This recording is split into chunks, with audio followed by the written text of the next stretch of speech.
Mummy जी, चाय ले लीजिए। अरे कलमुही, तेरे हाथों से तो चाय पीते हुए भी डर लगता है, कहीं इससे तेरा रंग मुझ पर ना चढ़ जाए। अगर इन्हें इतनी ही शर्म होती तो मेरे इतने हैंडसम भाई को इस तरह फंसाती नहीं। बानी और शिवम की लव मैरिज हुई है। बानी के ससुराल में उसकी ननद और सास हैं, जिन्हें अपने गोरे रंग पर बहुत गुरूर होता है, जिस वजह से वो बानी को सिर्फ उसके सांवले रंग की वजह से नापसंद करती है और हमेशा उसे ताने सुनाती रहती हैं। बानी उनकी सभी जली कटी बातें सुनकर चुपचाप वहां से चली जाती है। तुम माँ और छोटी को कुछ बोलती क्यों नहीं?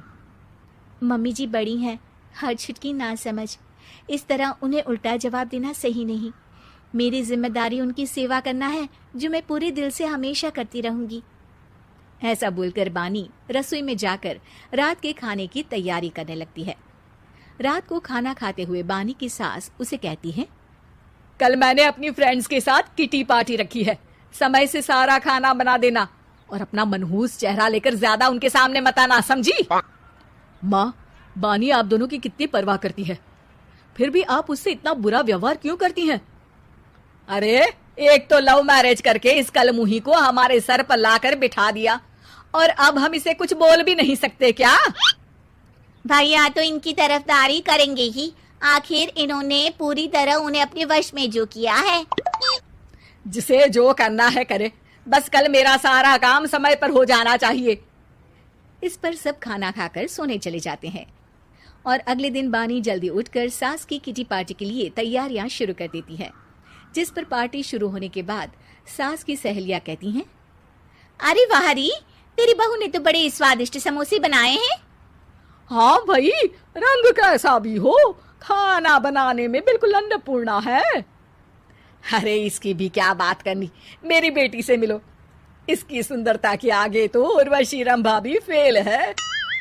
उर्वशी रंभा को तो फेल कर देगी, पर क्या अन्नपूर्णा बन पाएगी? अरे इसे काम करने की क्या जरूरत, उसके लिए बानी है तो, और मैं तो इसकी शादी भी किसी नौकर चाकर वाले घर में ही करूंगी। बानी वापस रसोई में चली जाती है और किटी पार्टी चलती रहती है। उसी रात को बानी की सास गुस्से में चिल्लाते हुए अपने कमरे से बाहर निकल कर आती है। हाय रे, चोरी हो गई मेरे पैसे, पक्का पक्का इस कलमुही की वजह से हुआ है ये सब। अरे क्या हुआ माँ, कौन सा आसमान टूट गया? अरे आसमान तो उसी दिन टूट गया था जब तू इस कलमुही से शादी करके इसे घर में ले आया था। खुद तो आई ही, अपने साथ साथ मनहूसियत का काला साया भी मेरे घर ले आई। अरे हुआ क्या माँ? अरे मेरी तिजोरी में रखे पैसे कहीं गायब हो गए, सुबह ही देखा, अरे यहीं रखे थे। क्या आप मुझ पर चोरी का इल्जाम लगा रही हैं? अरे काली बिल्ली पर भी क्या कोई मनहूसियत का इल्जाम लगाता है? ऐसा बोलकर बानी की सास वहां से चली जाती है, जिसके बाद शिवम और बानी बात करने लगते हैं। देखो, मम्मी की बात का बुरा मत मानना, वो बस परेशान है ना, इसलिए कुछ भी बोल गई। वो परेशान नहीं, मुझसे नफरत की वजह से ऐसा बोलकर गई हैं। उन्हें मैं हमेशा एक आंख नहीं सुहाती। देखो बानी, अगर तुम चाहो तो हम दूसरा घर लेकर वहां शिफ्ट कर सकते हैं।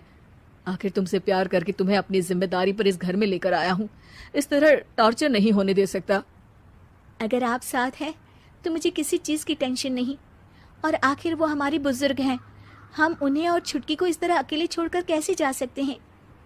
इसके बाद बानी भी अपने कमरे में चली जाती है और अब हर रोज उसकी सास की तिजोरी से पैसे गायब होने लगते हैं। इसी तरह कुछ समय बीत जाता है और वो हर बार हर चीज का इल्जाम बानी पर लगाती है, पर बानी कभी कुछ भी नहीं बोलती। कलमुही नास पीटी, बहू को घर की लक्ष्मी बोलते हैं, ये तो पनौती बनकर आई है, पनौती। एक रात बानी की सास को आधी रात में प्यास लगती है, तो वो पानी पीने रसोई की तरफ जाती है। तभी उसे अपनी बेटी के कमरे में कुछ आवाज सुनाई देती है।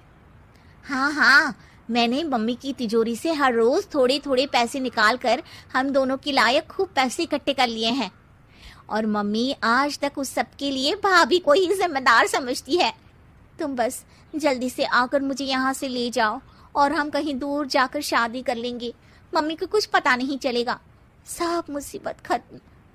अपनी बेटी की ये सारी बातें सुनकर बानी की सास भौचक्की रह जाती है और अपने कमरे में वापस चली जाती है।